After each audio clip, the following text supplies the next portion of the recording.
Et on est parti. Alors, on s'était arrêté la semaine dernière à un moment très tendu. On est vraiment en pleine tension puisque on s'est arrêté au moment où le décret d'extermination a été signé et a été publié. Il y a eu un grand désarroi, une grande détresse chez le peuple juif et chez Mordechai. Et, et cette détresse, elle est vécue, on avait expliqué, autant au niveau individuel, puisque chacun a peur pour sa vie, et qu'au niveau collectif.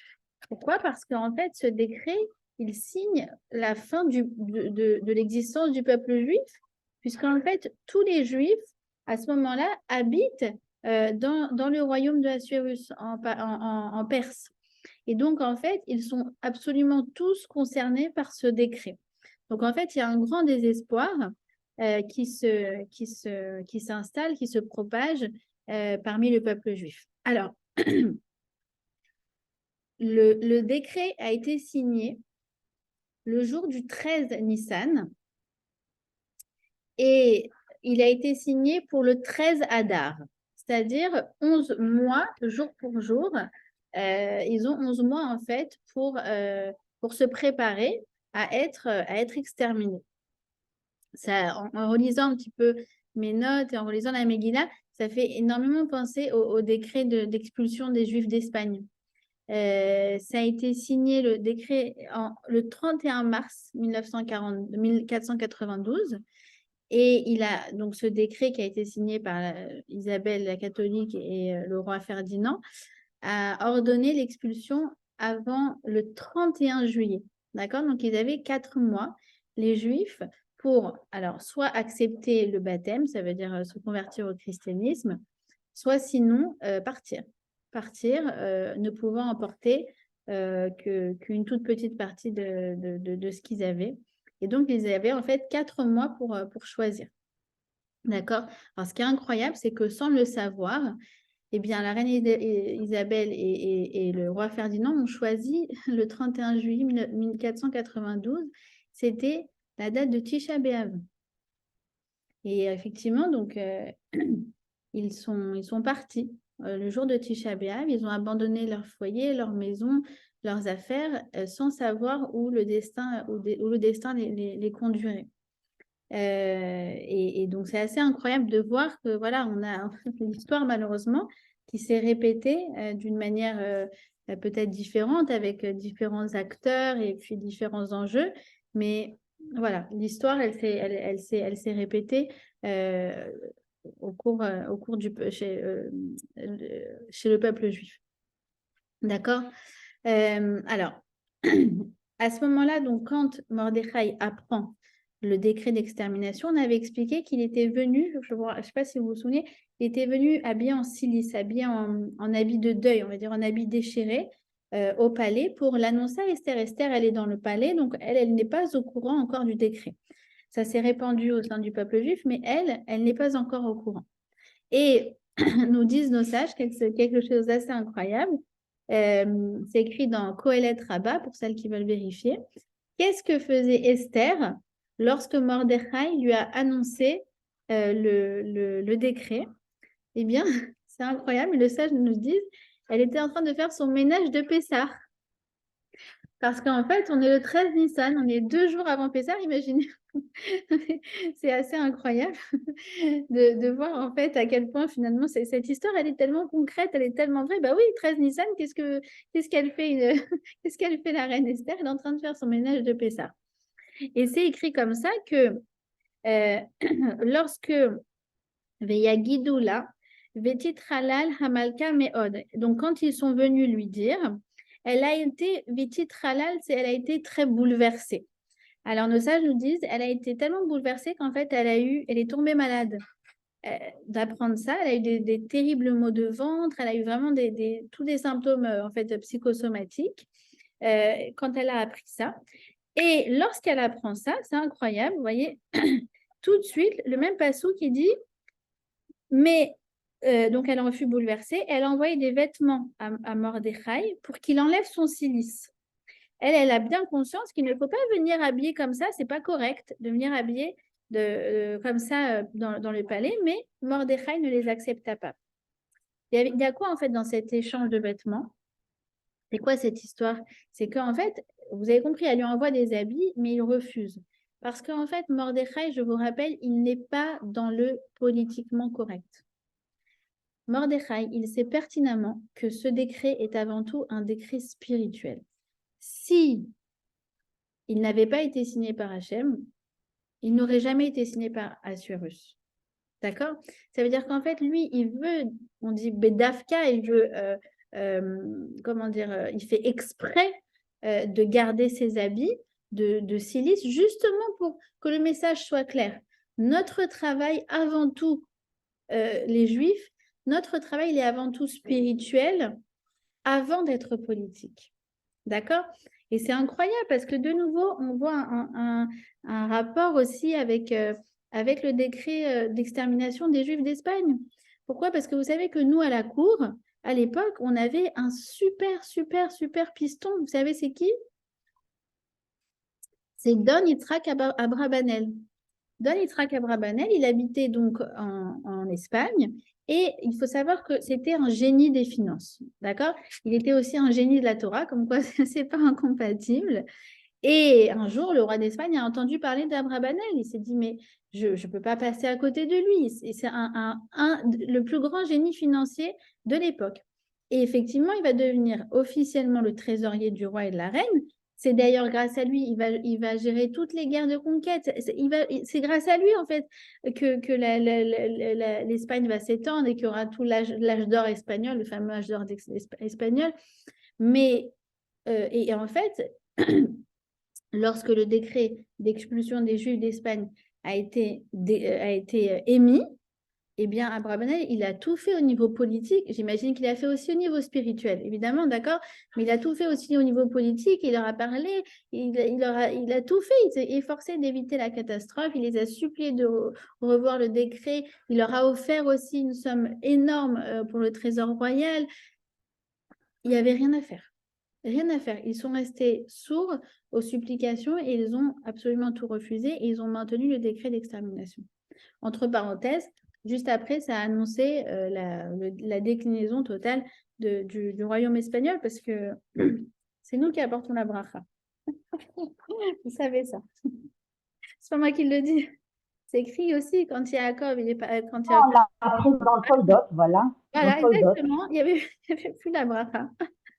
D'accord. Oui, On il n'y a pas retrouve les Juifs, il n'y également a pas de ça, bracha. évidemment, dans les pays arabes où les Juifs ont été aussi expulsés les uns après les autres.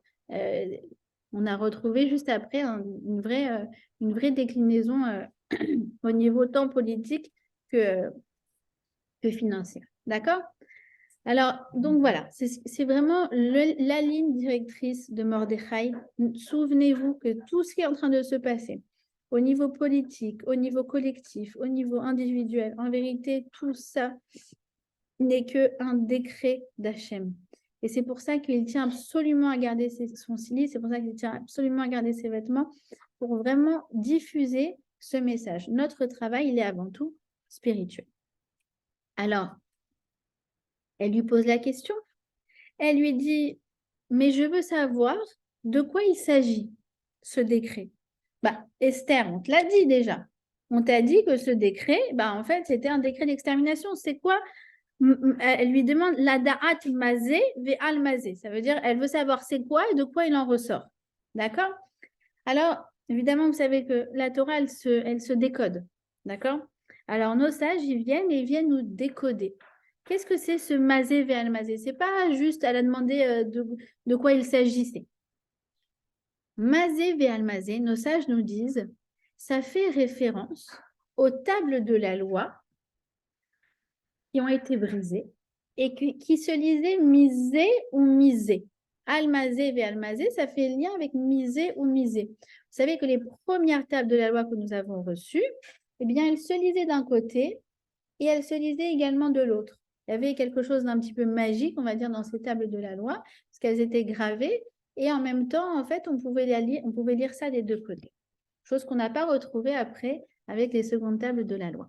Alors, c'est quoi ce lien? Pourquoi on fait le lien entre mazé et almazé Et miser ou miser, c'est quoi? C'est juste un jeu de mots.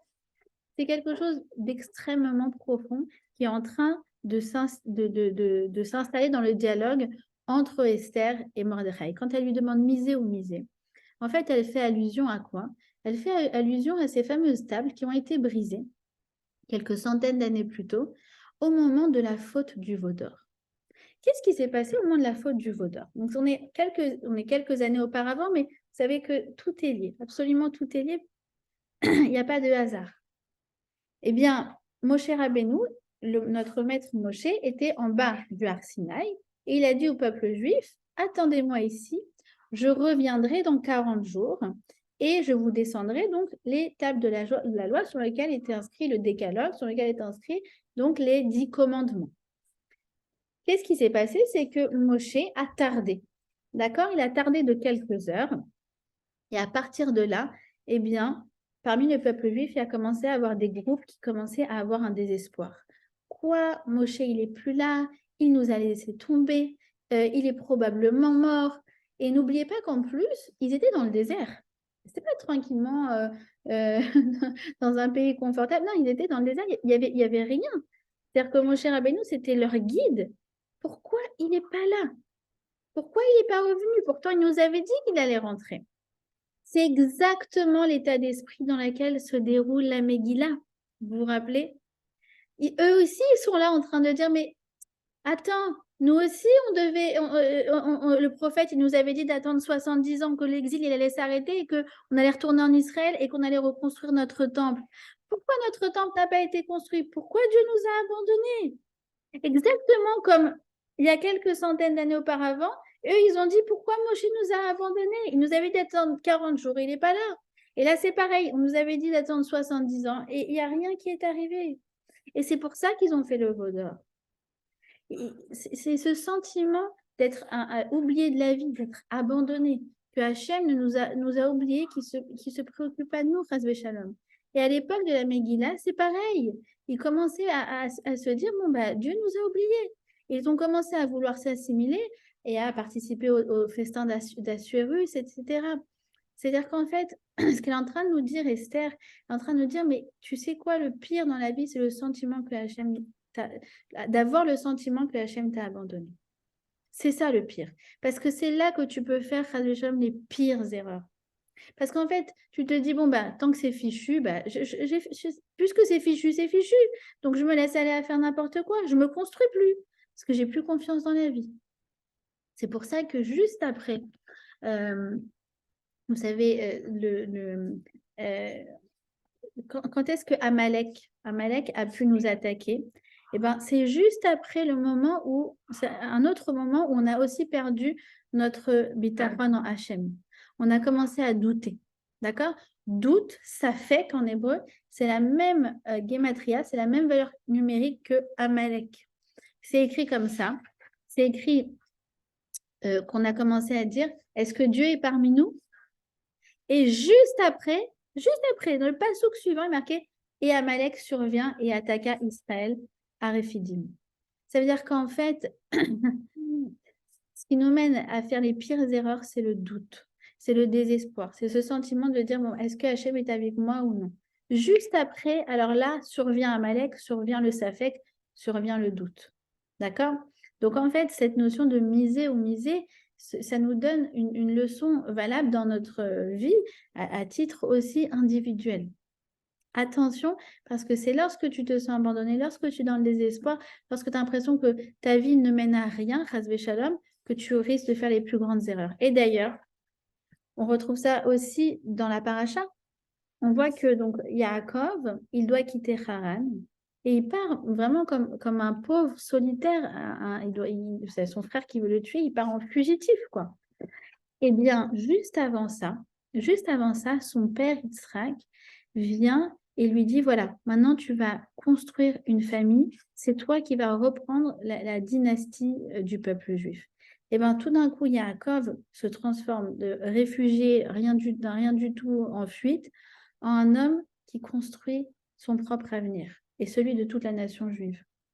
D'accord? C'est-à-dire qu'en fait, Yitzhak, il se dit, attention, il y a un danger de croire que tu es un moins que rien. Là, si tu crois que tu es un moins que rien, que Dieu préserve, toutes les portes sont ouvertes devant toi. Mais non, il n'est plus en mode je fuis, il est en mode je construis. D'accord?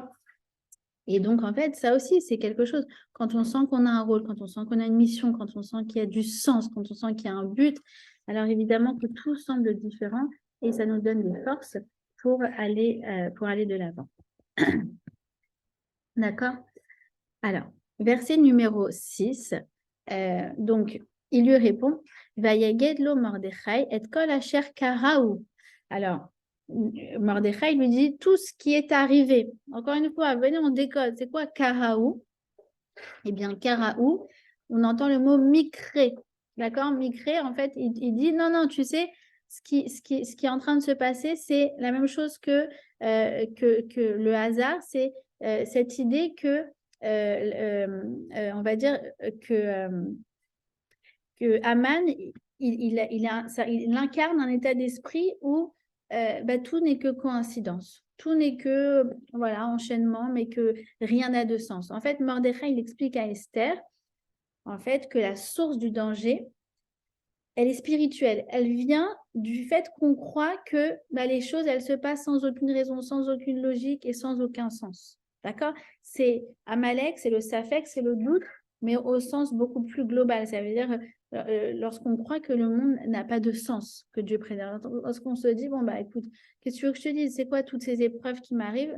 Allez, moi, ça y est, j'arrête de croire. J'ai plus la émouna, j'ai plus le bitachon, j'ai le sentiment que la vie n'a pas de sens. C'est très, très déprimant. C'est ça ce qu'il est en train de lui expliquer. Donc, vous voyez que derrière cet échange, en fait, ils sont en train de nous expliquer toute la source psychologique et spirituelle de ce qui est en train de se passer dans ce genre d'instant. D'accord? Je précise une petite parenthèse que Amalek, il a donné lieu à une philosophie, d'accord? Ce qu'on appelle la philosophie de l'absurde. Je ne sais pas si vous avez étudié un peu ça, soit en philo, soit en français. C'est tout ce qui est Camus, Kafka, Sam Beckett, tous les livres en attendant Godot, tous ces... Je ne sais pas si encore si vous avez lu. Moi, je me rappelle que c'était un peu mon programme en première ou en terminale, je ne me rappelle plus. Mais c'était très déprimant, très, très déprimant. Parce que en fait, c'est des gens qui estiment que le monde, c'est une création qui est par hasard et que du coup, le monde n'a absolument aucun sens. Et vraiment, il y a un moment où ça commence vraiment à peser sur le moral. D'accord? Donc, c'est ça qu'il est en train de dire. Il dit, le pire danger, c'est de se retrouver dans cette idée que, de toute façon, rien n'a de sens et que tout est fichu, puisqu'en fait, finalement, ça nous décourage de construire quoi que ce soit. D'accord?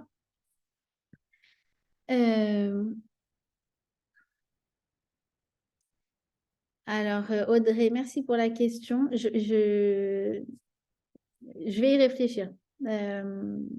C'est une bonne question. Je ne vais pas répondre tout de suite parce que là, je ne pense pas que j'ai une bonne réponse.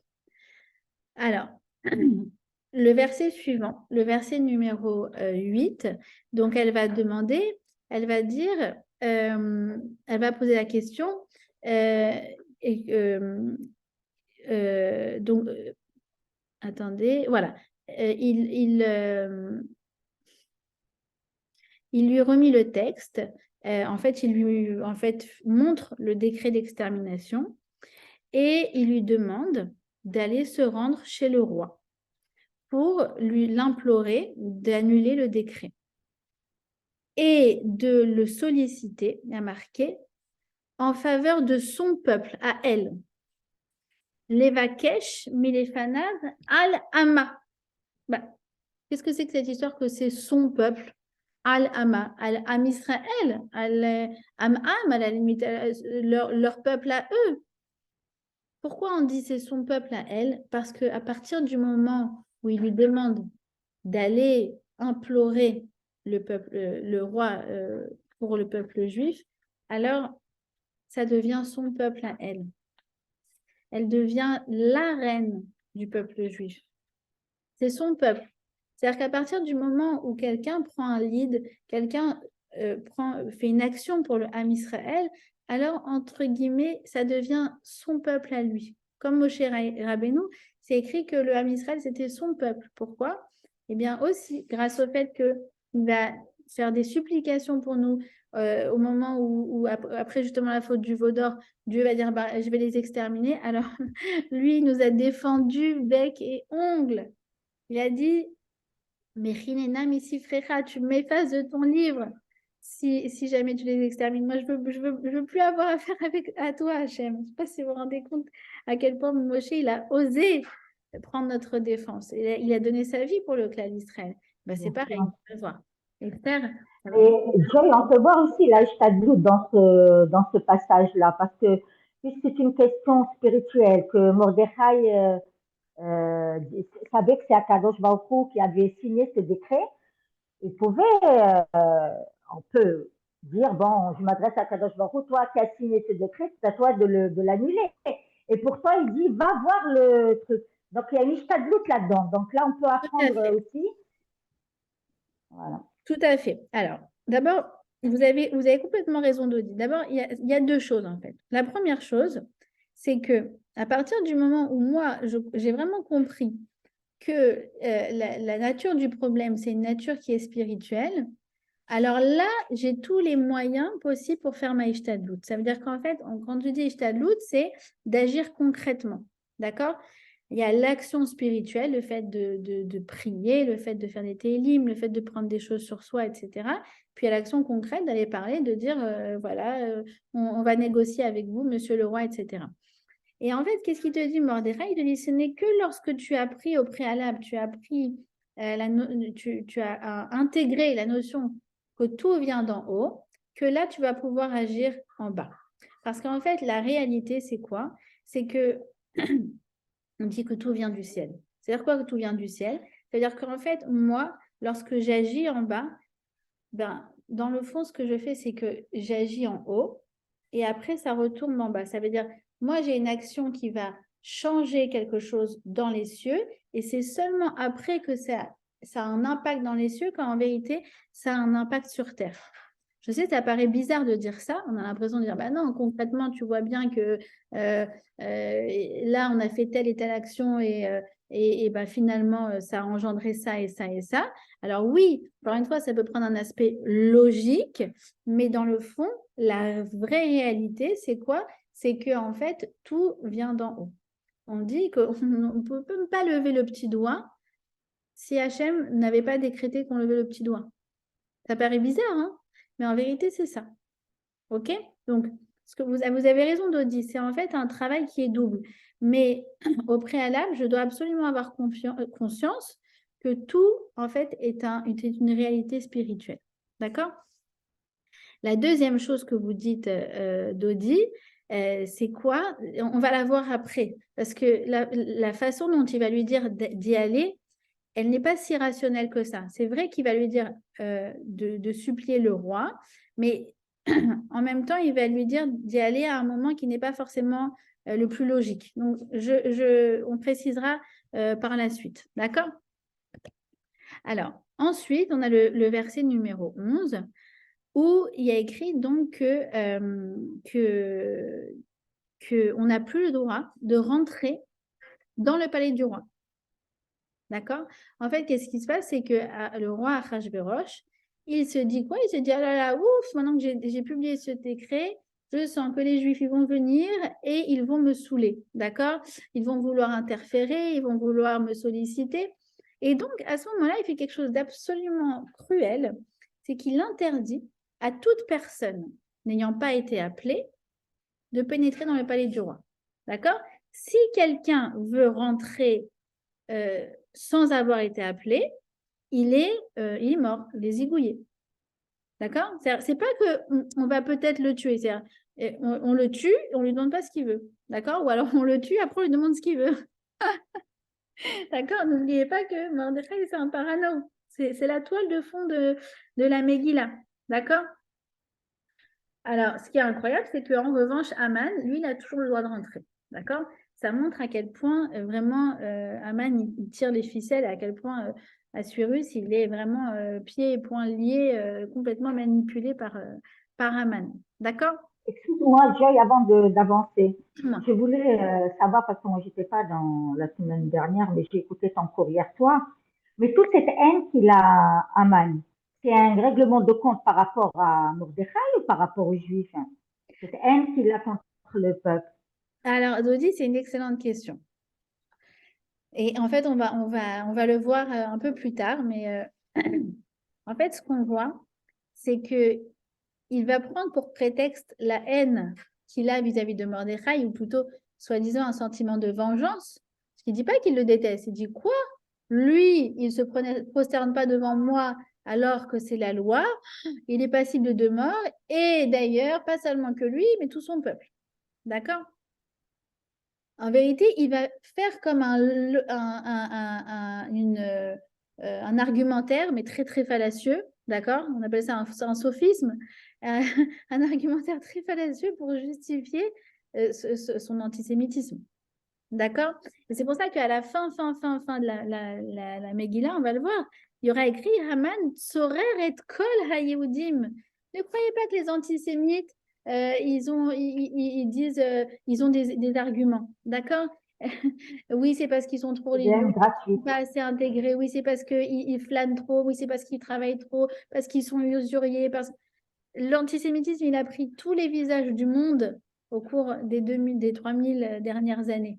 D'accord? Non, non, non. Haman, Tzorer et Kol Hayudim, que ce soit bien clair. Tout ça, ça n'est que fallacieux, ça n'est que politique. Et d'ailleurs aussi, on retrouve dans notre paracha. Esav, Sonnet, Yaakov. Le Ouais. déteste. C'est de la haine gratuite et pure et totale. D'accord? Et d'ailleurs, c'est très intéressant de voir. Moi, je me rappelle très souvent, quand j'étais plus jeune, les débats à table entre les parents, les tantes, les amis des parents, etc. J'écoutais comme ça. Alors, il y en avait qui disaient oui, mais je comprends pourquoi il y a de l'antisémitisme en France, parce qu'ils sont trop sectaires, ils sont dans le communautarisme, etc. Puis après, il y en a qui disent non, mais c'est parce qu'ils sont trop religieux. Il y en a qui disent mais non, c'est parce qu'en fait, justement, ils sont trop assimilés, ils essayent de s'intégrer et ça les énerve. Je me rappelle de ces conversations et j'étais là comme ça. Ouais.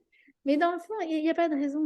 C'est irrationnel. C'est de la haine qui outrepasse C'est toute la logique. D'accord? c'est Alors, de elle va la toujours jalousie. déguiser derrière une logique, mais il ne faut pas se leurrer.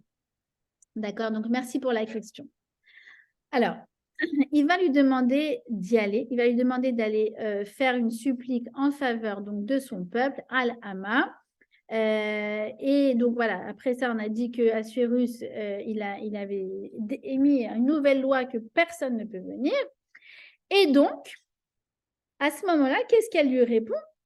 Elle lui répond, L'onikreti lavo el ameler zeshloshimiam. Elle lui dit, regarde, c'est pas du tout. Lui, il lui dit, tu vas aujourd'hui, d'accord? Que ce soit bien clair. Enfin, tu y vas maintenant, quoi. Et elle répond, non, j'ai pas été invitée. Ça veut dire, même si je suis la femme du roi, mais si je suis la reine, regarde, il y a une loi comme quoi celui qui rentre, qui ose pénétrer dans le palais du roi, il est zigouillé sur place. Et je ne fais pas exception à la règle. Et elle lui précise, elle lui dit, regarde, de toute façon, t'en fais pas, Mordechai, puisque ça fait 30 jours que je n'ai pas été appelée. Donc, je sais qu'il va m'appeler incessamment sous peu. Ça peut être dans une semaine, dans 2 semaines, mais pourquoi vouloir agir sur un coup de tête? Pourquoi vouloir agir immédiatement? C'est ça qu'elle lui répond. Elle lui dit, mais tu te rends compte que moi, je suis en train de me mettre en danger sûr d'y aller et de pénétrer sans qu'il me demande. C'est terrible. Alors, ce que j'aimerais voir avec vous aujourd'hui, c'est quand même quelque chose. Alors, on va parler, on va répondre à la question, mais avant ça, j'aimerais aussi qu'on comprenne tout l'enjeu, j'ai envie de dire, émotionnel qui se passe à ce moment-là. Pourquoi Esther, elle, rechigne tant à y aller? D'accord? Qu'est-ce qui se passe à ce moment-là? Quel est l'enjeu? En vérité, comme on l'a dit, eh bien, Esther était mariée à Mordechai. D'accord? Quand bien même elle a été prise par cet homme Assuérus et elle avait des relations avec lui depuis 9 ans, eh bien, elle était, comment dire, elle était contrainte. À partir du moment où elle était contrainte, eh bien, elle pouvait quand même rester mariée, avoir un lien marital avec Mordechai. À partir du moment où elle, de son plein gré, elle va voir le roi, eh bien, c'est comme si elle prenait un statut tout d'un coup de consentante et non plus contrainte.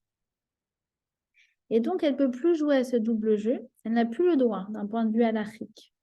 Et donc, en fait, à ce moment-là, elle est en train de faire un choix malgré elle qui est terriblissime, c'est de se séparer de son mari, de Mordechai. C'est terrible.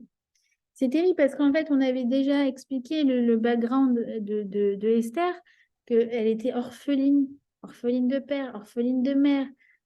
Et Mordechai, il a été tout pour elle. Ça veut dire, il a été, ça peut paraître bizarre de dire ça, c'est un peu oedipien, mais il a été un père avant d'être un mari. C'est-à-dire Oui, que mais il a été, excuse-moi, Joy, mais c'est quelque part c'est de l'égoïsme. C'est un peuple entier qui va être en danger. Pourquoi en tu tout te mets cas, pas toi en danger pour eux? alors non, justement, c'est ça que je vais vous expliquer, Dodi. C'est pas tellement le danger. Elle a aucun problème. Elle n'a aucun problème à se sacrifier pour son peuple. Que ce soit bien clair. Esther, en fait, elle préfère mourir pour son peuple, elle est prête. Ça, c'est pas le problème. Oui, c'est ça. Mais Ouais. vivre sans Mordechai, ça, c'est pas possible. D'accord? Et Alors pourquoi est-ce que on a un Mordechai lui moment, répond alors? on a un moment, pardon?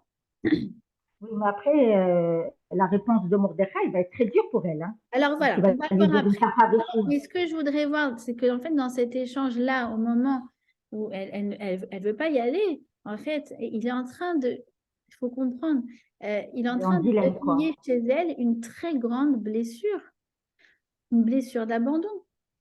Quoi, encore, toi, tu m'abandonnes? J'ai déjà été abandonnée par mon père, abandonnée par ma mère. Et tu m'as, ça veut dire que vous souvenez que Esther, c'est comme ça, elle a été formatée par ça. Et que Mordechai, non, non, non, tu te sentiras jamais abandonné. Pourquoi? Parce que tu as Kadosh Baruch Hu. Et tu as moi aussi. Vaï, Omen, Mordechai et Esther. Il lui a appris à dire Amen, il lui a appris la Emouna, il lui a appris qu'on n'est jamais abandonné. Mais pourquoi il lui a appris ça? Parce qu'en fait, elle a un sentiment d'abandon à l'intérieur d'elle qui est terrible. D'accord? Et c'est très intéressant de voir qu'en fait, Esther, elle est en perspective totale, en reflet, j'ai envie de dire, avec le peuple juif, avec cette fameuse aussi sentiment d'abandon qu'eux, ils peuvent ressentir avec Akadosh Baruch Hu, ce fameux misé ou misé. D'accord? Alors, vous savez, cette idée des blessures, c'est quelque chose qui est repris beaucoup en psychologie, notamment par une femme qui s'appelle, je crois, Laurence Borbeau, je ne me rappelle plus, vous irez voir. Elle parle de différentes blessures qu'on peut avoir. En fait, elle dit, comme il y a les blessures du corps, il y a les blessures de l'âme. Et en fait, quand on a une blessure dans le corps, imaginez-vous que moi, j'ai une blessure là, sous mon pull au niveau de l'épaule. D'accord? Personne ne la voit. Par contre, une amie me fait ah, ça va? Et moi, je dis aïe, aïe, aïe, aïe, mais ça me fait terriblement mal ce que tu viens de me faire là. Alors, elle va me dire mais je t'ai rien fait, je t'ai juste un petit peu secoué ici, c'est rien. Oui, mais toi, ce que tu vois pas, c'est qu'en dessous de mon pull, moi, j'ai une blessure. Alors, de la même façon, au niveau de la neshama, au niveau du nefesh, au niveau psychologique. Parfois, il y a des gens qui ont été trahis dans l'enfance, par exemple. Alors, après toute trahison, quoi? Tu m'as menti? Quoi? Tu m'as laissé tomber? Alors, chez eux, ça va être, ils vont surréagir. Ils vont, euh, ils vont être très choqués, alors que pourtant, ce n'était pas quelque chose de forcément de très, très violent. Mais eux, ils vont le vivre de façon très, très violente. Ben, en fait, si vous voulez, quand on appuie dessus, ça fait mal. D'accord? Alors, en vérité, c'est ça qui est en train de se passer chez Esther. C'est que, comme je vous ai dit, de mourir pour son peuple, elle est prête. C'est même pas ça le problème. Mais de vivre sans Mordechai, là, c'est trop lui demander. D'accord? Et c'est là, en vérité, que va intervenir la notion de Mordechai dans les versets 12, 13 et 14. Il y aura écrit, donc les paroles d'Esther ont été communiquées à Mordechai. Donc, elle va lui dire, non, je vais attendre qu'il m'appelle. Je ne veux pas y aller. On a compris pourquoi.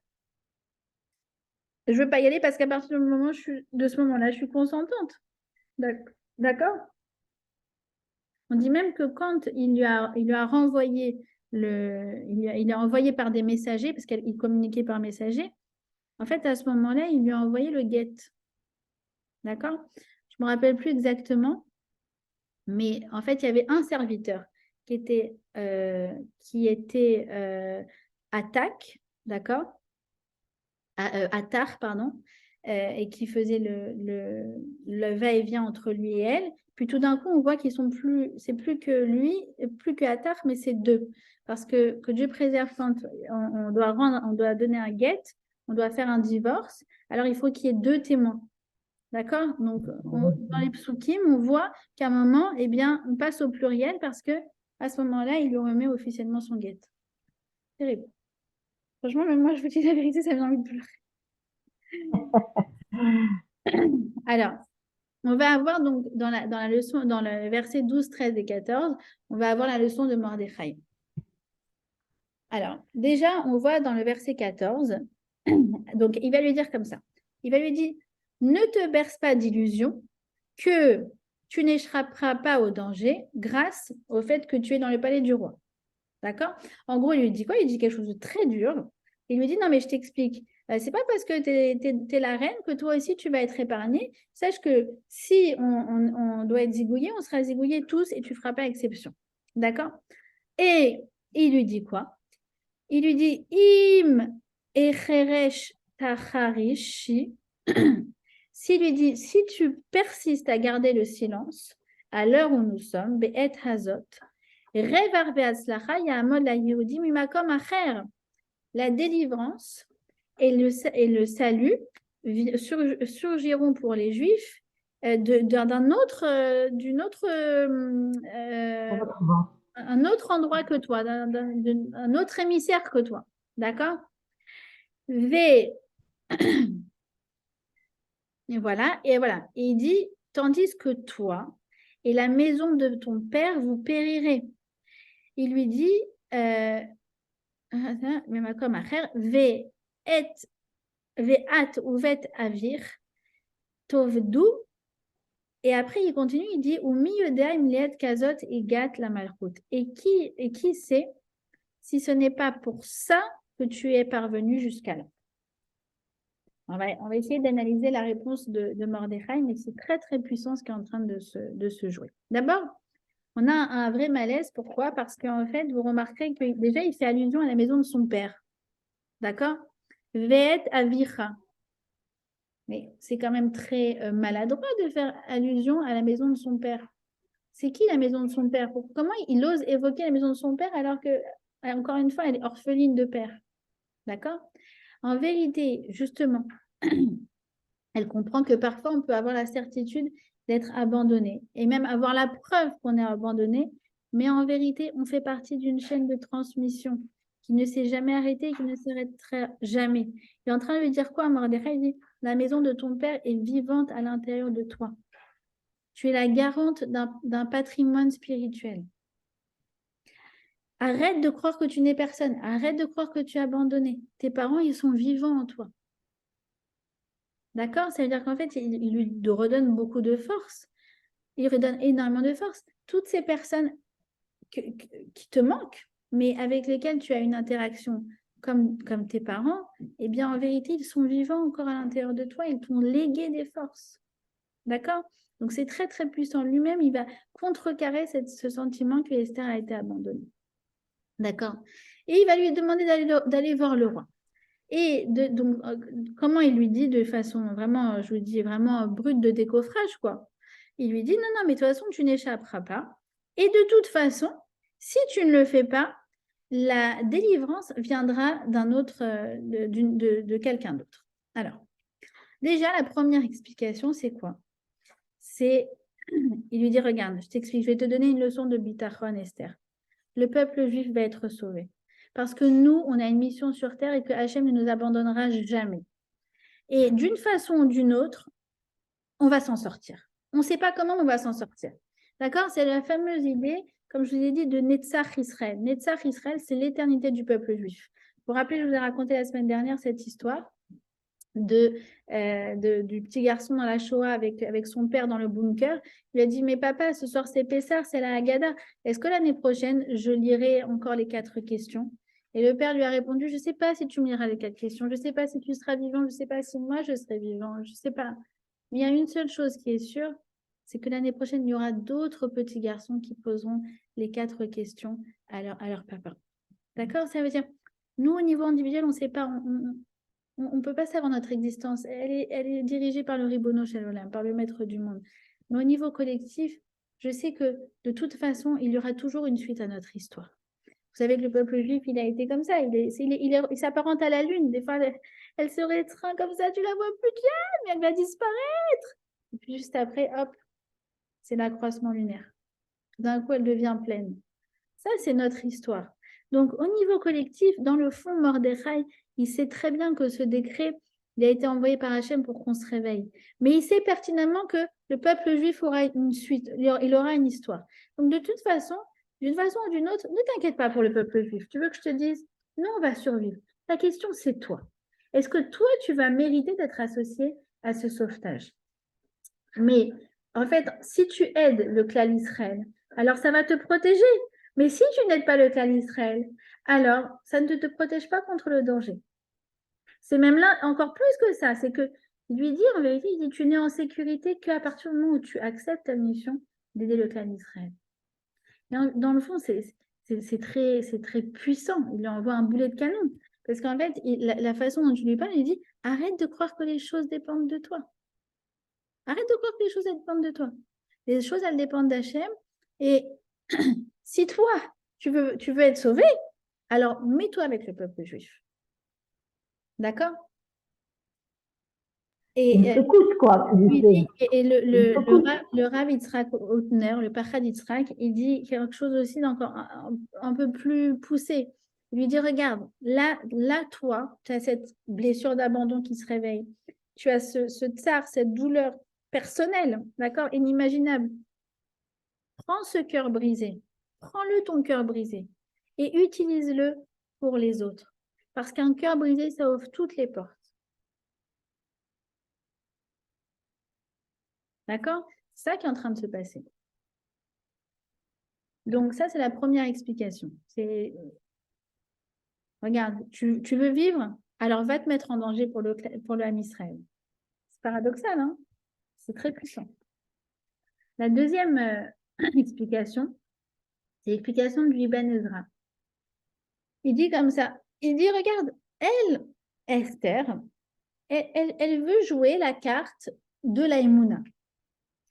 En mode, elle dit, écoute, laissons faire les choses. Comme j'entends très souvent, laisse couler. Je sais pas, c'est une nouvelle expression, ça laisse couler. Lâcher prise, d'accord? Le lâcher prise. Ah, écoute, on va attendre et Hachem Yazor. Et alors là, Mordechai, il lui donne une petite leçon. Il lui donne une petite leçon parce qu'il lui dit, non, non, non, tu te mens à toi-même. C'est pas ça le bitachon. C'est pas ça la émouna. C'est pas ça la foi. C'est pas de dire si Dieu veut, tout ira bien. Si tu veux, tout ira bien. Qu'est-ce que tu en sais? C'est lui qui décide. Donc, le bitachon, c'est pas d'être passive en attendant que les choses elles se règlent toutes seules. C'est d'être active, de me mettre dans la situation dans laquelle Hachem, visiblement, il veut que je me mette, en disant, Hachem va me faire réussir. Vous savez, ça me rappelle une amie qui s'était confiée à moi et qui, en fait, dont le fiancé avait eu la maladie. Et donc, vous savez, il avait fait tous les traitements, la chimio, etc. Baruch Hachem, aujourd'hui, il est après la rémission et tout va bien. Mais vous savez, ça détruit la semence, en fait. Enfin, ça peut, ou en tout cas, ça peut considérablement l'affaiblir. Et donc, une fois qu'elle était mariée, évidemment, voilà, au Hachem, tout ça, c'était derrière eux, enfin, l'épreuve de la maladie, mais la question de se poser, voilà, comment on va avoir des enfants. Et donc, elle m'a dit, écoute, moi, je fais confiance à Hachem. Je sais qu'il y a très peu de pourcentage qu'on ait des enfants, mais c'est pas grave. J'ai tellement confiance que Hachem, il va faire un miracle. Et ça m'a beaucoup bouleversée. D'abord, ça m'a beaucoup bouleversée parce que j'ai vu la pureté de cette femme et moi, ça m'a énormément touchée. Mais surtout, je me suis dit, bon, si ça m'est arrivé jusqu'aux oreilles et elle s'est confiée à moi, c'est peut-être qu'aussi j'ai quelque chose à lui dire. J'avais de la peine de me dire que peut-être ce processus d'attendre un miracle, il allait prendre beaucoup d'années et que je ne sais pas par quoi il allait se solder. Enfin, je ne sais pas. Alors, du coup, je lui ai dit, écoute, je ne sais pas si le bitachon, c'est ça. Peut-être que le bitachon, c'est d'accepter que Hachem veut que vous fassiez un enfant via une insémination artificielle, via un traitement. Mais c'est pas évident de dire non, le bitachon, c'est de dire allez, Hachem Yazor, on va attendre, soyons passifs. Non, peut-être que Dafka, on ne sait pas pourquoi, mais dans votre cas, le bitachon, c'est d'accepter la façon dont Hachem a décidé que vous auriez un enfant. Alors, je sais que ça manque de romantisme, je sais que parfois c'est un peu cru de parler comme ça, mais je me suis dit, finalement, c'est peut-être ça le message qu'elle avait besoin d'entendre. Et Baruch Hashem, finalement, c'est vrai que ça a fait son petit bout de chemin. Au bout de quelques mois, elle m'a dit, écoute, je pense que je pense que tu as raison. Et je pense que, je ne sais pas pourquoi, mais il faut que je passe par ça. Et Baruch Hashem, ils ont eu une petite fille il y a quelques mois. D'accord? Donc, voilà, c'est pour dire que le bitachon, ce n'est pas de rester dans son lit en disant Hachem, il va jouer pour moi. C'est d'accepter que, oui, Hachem, il gère les pions dans le grand échiquier de la vie, mais que moi, le petit pion, eh bien, je dois accepter d'avancer dans la direction dans laquelle, visiblement, Kadosh Baruch Hu, il faut que j'avance. D'accord? Donc, c'est très, très puissant comme idée. Donc, c'est ça, en fait. Le bitachon, ce n'est pas d'être passive, mais c'est d'être active en acceptant la mission que Hachem me donne et en me disant, je suis sûre qu'il va me donner tous les moyens pour réussir. D'accord? C'est fondamental comme différence. Ça veut dire qu'en fait, de comprendre que c'est Hachem qui se cache derrière cette réalité, qui te dit, qui te pousse, qui te dit, allez, vas-y, je serai avec toi, tu as peur de rien.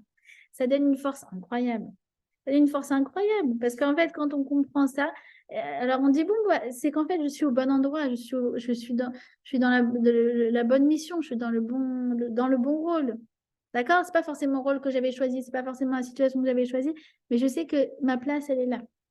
En fait, Mordechai, c'est comme s'il lui disait, regarde, tu as été mise dans cette situation pour te rendre compte que tu es capable, pour te rendre compte à quel point tu es forte, pour te rendre compte à quel point toi, tu peux être le Moshe Rabbeinu de notre génération, parce que c'est ça ce qu'elle va faire. C'est pas que la situation, elle a besoin de toi pour être résolue, d'accord? C'est ce qu'il lui dit, sinon ça viendra d'ailleurs. C'est toi qui as besoin de cette situation pour grandir, pour te construire, te rendre compte de qui tu es. D'accord?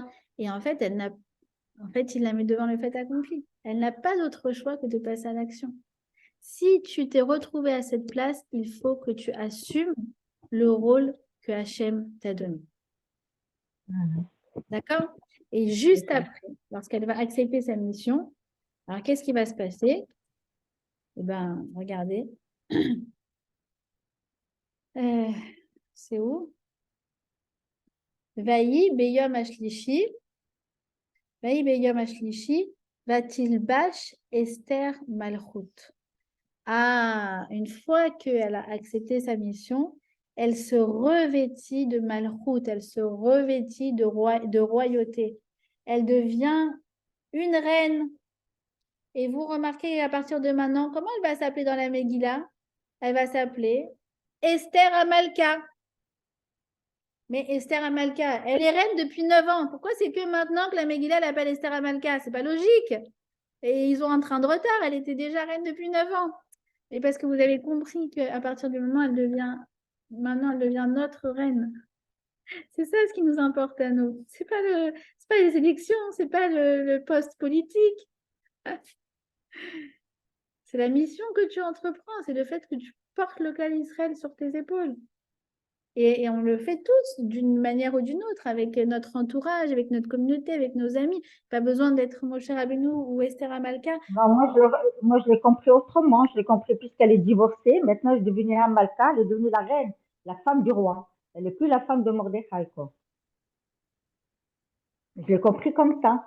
Puisque jusque-là, elle s'est cachée, elle a des contraintes, elle est la femme de Mordechai. Quand il a envoyé le On peut divorce, voir ça comme ça, on peut voir ça comme ça. Mais en vérité, c'est beaucoup plus puissant, c'est encore un degré au-dessus. oui, Ça y est, sûrement, sûrement. elle devient Esther Amalka, comme Moshe il est devenu Moshe Rabbeinu. C'est-à-dire qu'en fait, nous, ce qui nous intéresse, ce n'est pas le rôle en tant que politique, c'est vraiment le rôle en tant que dirigeant spirituel.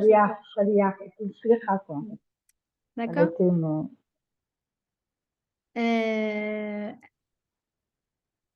Alors, pour répondre à la question de Geneviève, ce qu'elle disait, j'attends sans rien faire. J'attends qu'il m'appelle. De toute façon, de manière logique, ça va arriver incessamment sous peu. C'est ça qu'il est en train de lui dire. Alors, bon, il nous reste 5 minutes, donc on va terminer. On va terminer le chapitre. Alors, elle accepte. Elle accepte et elle va dire quoi? Elle va dire, OK. Elle lui dit, l'erknos et kol hayehudim. D'accord? L'erknos et kol hayehudim. Elle lui dit, tu vas rassembler tous les juifs. Oh là là, alors là, c'est quelque chose de très important. C'est que, eh bien, elle va lui dire rassemble-les, mais rassemble-les du point de vue des cœurs. D'accord? C'est pas allez, vas-y, on va faire une manif CFDT, CGT. Non, non, c'est l'Erknos et Kol Hayodim. Tu vas rassembler les cœurs du Ham Israël. Pourquoi? Parce que vous vous rappelez qu'est-ce qu'il avait dit à Aman? Il avait dit Yesh no Am Mefozar ou Meforad. Ils sont désunis. Et attention, alors là, quand on est désunis, c'est là qu'on est en plus grand danger, Chas Shalom. D'accord? Donc elle lui dit d'accord, si j'ai compris la leçon. Tout ce qui est en train de se passer avant d'être politique, d'abord, c'est spirituel avant tout. C'est qu'après que ça redescend sur terre sous forme politique. Donc, moi, je sais que ce qui a joué en notre défaveur, c'est notre désunion. Alors maintenant, je vais te demander, Mordechai, l'Erknos et Kol Hayodim, va leur faire des cours, va leur faire des discours, va rapprocher leur cœur pour la Havat Israël. D'accord? Et elle va dire quoi?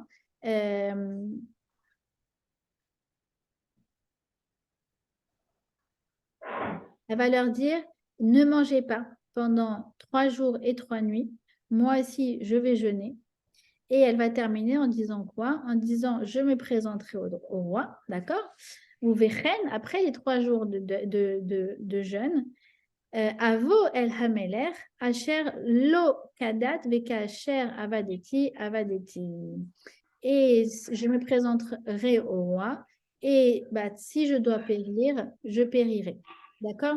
Donc, ce fameux Kacher Avadeti Avadeti, en vérité, entre les lignes, elle lui dit qu'elle accepte de se séparer de lui. D'accord? Quand elle lui dit, c'est pire, en fait, excusez-moi, comme on a dit, elle est prête à mourir pour le clan d'Israël. Mais vivre séparée de Mordechai, l'être unique qu'elle a aimé et qu'il aime, et en vérité, comme je vous ai dit, il est tout pour elle. Alors pour ça, pour elle, c'est encore pire que la mort. Donc quand elle dit Kacher Avadeti Avadeti, quand bien même je dois périr, je périrai, en vérité, elle est en train de lui parler aussi de la séparation qu'elle va avoir avec lui. D'accord? Va y avoir Mordechai, Veya'as, Kechol Asher Tivta Alav Esther. Et Mordechai se retira et exécuta strictement tout ce que Esther lui avait ordonné. Alors, vous remarquez que là, tout d'un coup, il y a un retournement de situation. C'est plus Esther qui est l'élève de Mordechai, mais c'est Mordechai qui devient l'élève d'Esther. D'accord? Elle a compris. Elle a compris et elle prend son rôle à bras le corps. Et elle-même, elle est capable de lui donner des instructions autant au niveau concret qu'au niveau spirituel. Ça veut dire elle devient le rave de Mordechai. Et c'est quoi ce Vayaas? Vayaas, donc, il s'est retiré, ça veut dire qu'il a accepté ce qu'elle a dit. Et pourquoi, qu'est-ce que ça veut dire qu'il a accepté ce qu'elle a dit? Parce qu'en fait, ce qu'elle a dit, ce n'était pas si évident que ça. Je vous rappelle que nous sommes le 13 Nissan. Ouais. Ça veut dire quoi? Ça veut dire qu'elle a dit, et on va jeûner 3 jours. Ça veut dire qu'on va jeûner alors, il y a 2 versions. Il y a soit le 13, le 14 et le 15, soit pour Rachid, c'est le 14, le 15 et le 16. Mais quoi qu'il en soit, ça veut dire qu'il n'y avait pas de Pessah.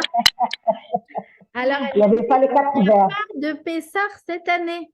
Il n'y a pas de Seder, il n'y a pas Bibilou, il n'y a pas Etmol, il n'y a pas les matzot, il n'y a pas tout le folklore, il n'y a pas les 4 questions, Les quatre il n'y a pas vers. Manouchkana, il y a pas de Pessah cette année. Elle a annulé Pessah. Je ne sais pas si vous vous rendez compte à quel point, en fait, Esther, tout d'un coup, à partir du moment où elle a pris son rôle, elle l'a pris, mais alors jusqu'au bout.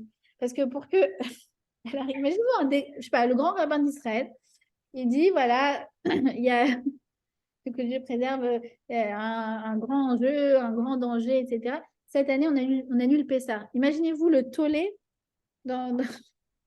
Quoi? Mais qui tu es, toi, pour décréter qu'on annule Pessah? C'est complètement hallucinant. Et Esther, elle va me dire, mais non, il n'y a pas de Pessah cette année. D'accord? Parce qu'en fait, elle leur dit quoi?